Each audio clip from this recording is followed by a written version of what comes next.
We are arriving at Napier, New Zealand. It's about 5:30 in the morning and the engines have woken me up as usual. I'm still a little bit ways out from port, but it's in there somewhere. A little hazy again in the morning.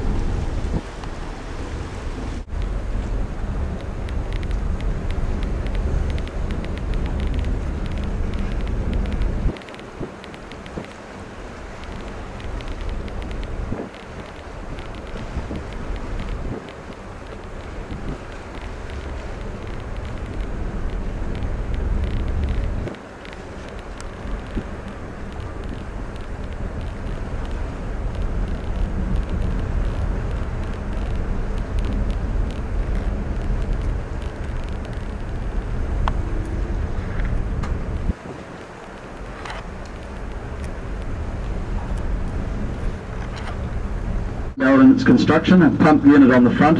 You can't see the spray nozzles, it's just about covered up by the jasmine there. There's a modern sprayer down the way there on that Massey Ferguson tractor. Okay, just out here now we've got some young peach trees. These ones were planted in 2005. And then in the front row here, these are cherry trees. Now we have got a sprayer operating out there this morning. He's spraying a bit of oil, probably a fungicide on the tree, so we just have to keep a watch out for him. Now just along here now, these larger trees have just come past. That's a variety of apple called Cox's Orange, and 30 years ago it was one of the more common varieties that we grew here in Hawke's Bay, but it's been superseded by newer varieties that have come along. And you may remember back from your younger days apple varieties that were around that you don't hear of anymore, and that's what happens. They come and go in a bit like fashion in a way. Now these trees, just the smaller trees along here, what we've done here is grafted more than one variety of apple on the same tree. And you'll notice one branch there, it's got a bit of a bandage on it. Well, it looks like a bandage. Well, that's where the branch, the winter before last, the original branch was cut off. A short branch from another tree was attached to the, attached into the tree there, and is now growing on the tree, producing a fruit of a different variety. And grafting is something we do quite a bit in the industry to change from one variety to another. And the fruit here now, I believe you come down from Tauranga yesterday. Now you may have seen this yesterday when you were in the Tauranga Bay of Plenty area. This is kiwi fruit here. Now we don't grow a lot of it here in Hawke's Bay. Our summer is a bit too dry for it. We can grow it, but it grows better in the Bay of Plenty, which is about 300 kilometres north of here. And this tree on the end of the road here, on the left side, now that's a quince tree. Now quince is a fruit you don't hear much about these days. It's quite a sour fruit. It's definitely not a fruit you'd pick off the tree and eat. It's used for making jams and jellies and things like that. Okay, now these trees here back on the right side, these are Royal Gala apple trees. They're about 18 years old, these particular ones. And the way we grow our apple trees is a single leader system. That's where you've got one main trunk in the tree there, and then the lateral branches come off that.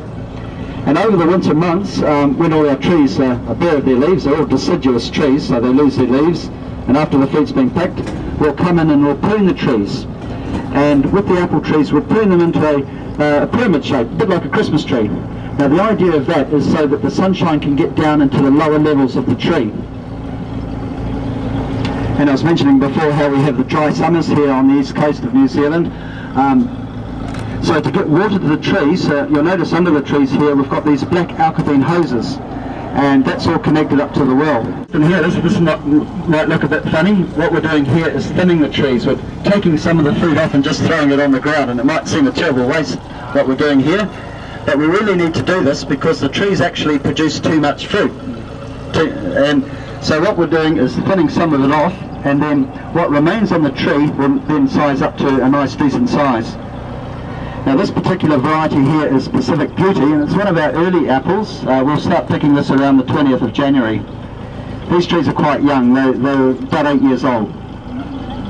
So we've just got our team of thinners here.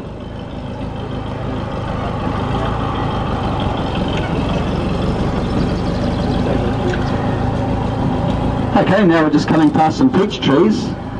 which of course is a stone fruit. Now, our stone fruit trees are growing differently. They're growing on a multi-leader system. So instead of having that one trunk in the tree, here we have several boughs or limbs going off in all directions, and these trees will get pruned into a ball shape. And in this particular block, to get water to the trees, we have an overhead sprinkler system. Another variety here on the left, this is Pacific Queen. Now Pacific Queen it's a similar apple to the Pacific Rose, which I'm sure may have given you in the cafe.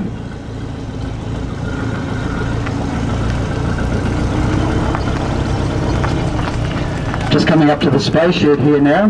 Now, because we export a lot of our apples, it's very important that no insect pests or fungus diseases get exported on those apples, so we've got to keep a very strict control on those pests by spraying from time to time. And just here on the left now, this is the well, the main well on the orchard. It's a 5-inch bore that goes down about 100 feet or about 40 metres down through the soil to where we have the water in the aquifer. And just on this side you might just see a couple of hydroladders operating.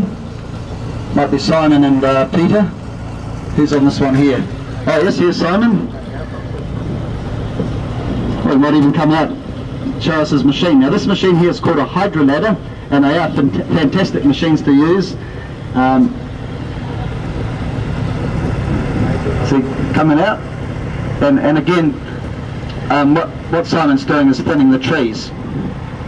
We also use these machines, of course, for picking the fruit. We've got the large bucket in the front there. When that bucket is full, we just let down the canvas flat. We drive out to where there's a wooden bin, and then offload the fruit.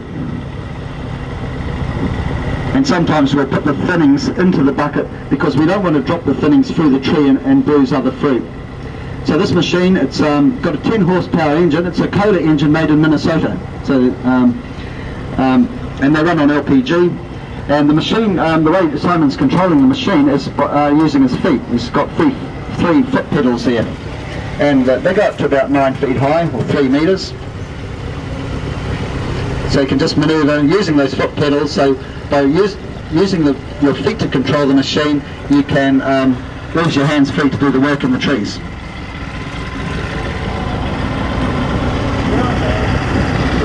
And just here on the left here, we've got some aluminium irrigation pipes. Now where we don't have the built-in irrigation system, we can get water to where we want it by linking those pipes together. We only get about 800 millimetres or 32 inches of rain a year in this region, so we're very lucky that we do have the aquifer or the water underground, and that gets replenished each winter when the or spring when the snow melts on the mountains in the middle of the island. Okay, now just here we've got a patch of sweet corn that was planted about 6 weeks ago. This will eventually grow to about 6 feet high, and we'll come in and harvest that in February. We used to have a block of Granny Smith apples here, which were planted back in 1954, and they came out last winter. And part of our orchard management is to assess our trees from time to time, and to remove the old ones and try new varieties which we may get paid better money for. Now fruit trees, they can go for quite a while though. The oldest trees we've got on the orchard are some old pear trees, which are over in the far corner. They were planted in 1903, so they're just over 100 years old. And these ones here, they were just planted 2 years ago. This is the Jazz variety, which is the other variety you may have tried in the cafe. Fairly new variety, nice sharp apple. It's parentage, it's come from Royal Gala and Braeburn. Okay, this is our little animal farm. Now we used to have fruit trees growing across here, and here's Lucky. He always comes over because he's a pretty greedy goat. He's looking rather shabby at this time of year because he's starting to lose his winter coat of hair there. And then we've got Billy Goat, the grey one, and the other one is called Sparky. We've got, yeah, he likes to hop up on the stile there, just to show everyone how clever he is. Now we've got the sheep there. The sheep sort of hang back a bit. The goats are a bit mean. They'll keep the sheep away when we feed them.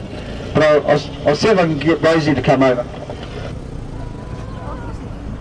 Just got the apples here, so I'll just grab the bucket.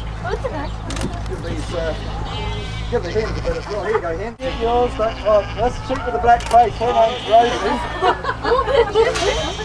Here you go. It's Rosie. The sheep are coming over now. Rosie is 2 years old. She had her first lamb in August. That's the lamb there. The other one with the black face. Look at this one over here coming. Now, Rosie's a Suffolk. She's a Suffolk breed. It's considered a meat-producing breed. Other breeds like the Romney, that's the white sheep. They haven't got many Romneys. Romney is the most common breed in New Zealand. It's a dual breed. Grows about 10 pounds or about 6 kilograms of wool per annum. And they're quite tasty to eat as well. So, yeah. Are you vegetarians here? Alright, well, that's good. Yeah, that's good. But, because New Zealand is very much an agricultural country, in the last 30 years we've diversified a lot. We used to just be mainly sheep and cattle, but now there's deer on our farm. Not many goats in New Zealand though. Although worldwide goat meat's more common than mutton or beef. What colour was the one you had? What colour was Okay the one guys, you just so had? the sheep get a few, we're going to have a lot of It was black. No, it wasn't. Grey?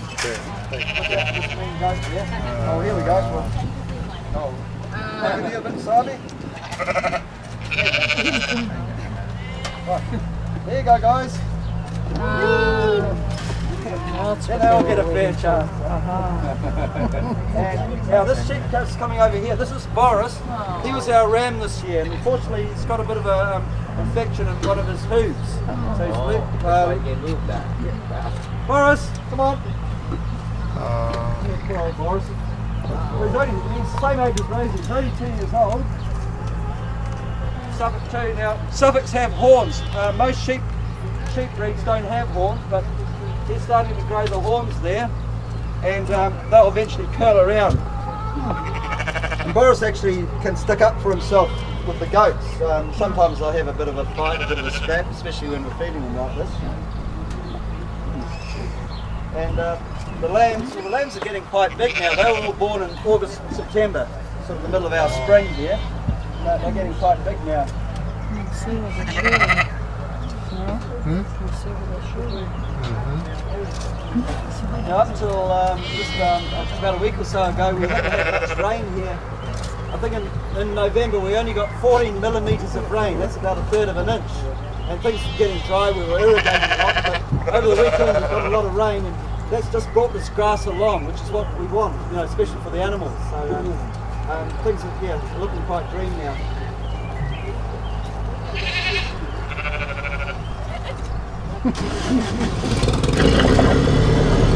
And we started, it's quite unusual to have an orchard, well, a little farm like this in the middle of an orchard. We started this about 7 years ago.